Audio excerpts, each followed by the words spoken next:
তোমরা কি একটু সময় কাটানোর জন্য নদীর ধার খুঁজছো? তাহলে কিন্তু এই ভিডিওটা তোমার জন্য। একটু সময় কাটানোর জন্য স্কিপ করো না। তো আমি কালকে সাউথ 24 পরগনা এসেছিলাম। তো এখন ভোর 5:30 6টা বাজতে যায়। তো এখন হচ্ছে আমরা বেরিয়ে পড়বো বাড়ি যাওয়ার উদ্দেশ্যে। তো আমাদের জিনিসপত্র সব গোছানো কমপ্লিট হয়ে গেছে। তো যাবো এবার। তো চলো সুন্দরভাবে ভিডিওটা শুরু করা যাক। তো সকাল সকাল প্রায় 6টা নাগাদ বেরিয়ে পড়েছি আমরা যেখানে রুমে থাকি। তো সেই রুম থেকে একটু হেঁটে বেরিয়ে পড়েছিলাম পল্লীশ্রীর উদ্দেশ্যে। পল্লীশ্রীতে গিয়ে সেখানে ভ্যান ধরে আমরা যাচ্ছি আমতলা।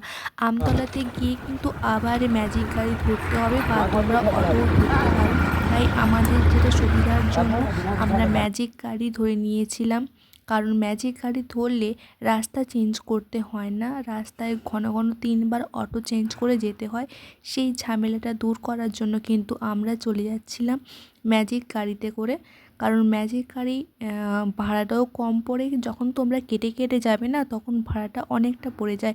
এখন ম্যাজিক গাড়ি ভাড়া নেয় 35 টাকা করে আমতলা থেকে বজবজ ফেরিঘাট। এই লোকেশানটা এখানে একদিনের জন্য ঘুরতে যাওয়ার জন্য তো খুবই সুন্দর।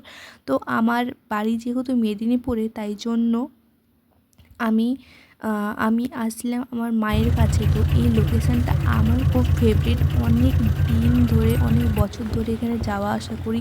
তাই জন্য ভাবলাম তোমরা যদি একদিনের জন্য ঘুরতে যেতে যাও তাহলে কিন্তু এই জায়গাটা বেস্ট। একটু সময় কাটানোর জন্য ফ্যামিলির সঙ্গে, প্রিয় মানুষের সঙ্গে ঘুরতে যেতেই পারো। এই জায়গাটা বেস্ট, আমার খুবই ভালো লাগে। তাই জন্য আমি এখানে কয়েকটা ছবি, ফটো, ভিডিও করছিলাম।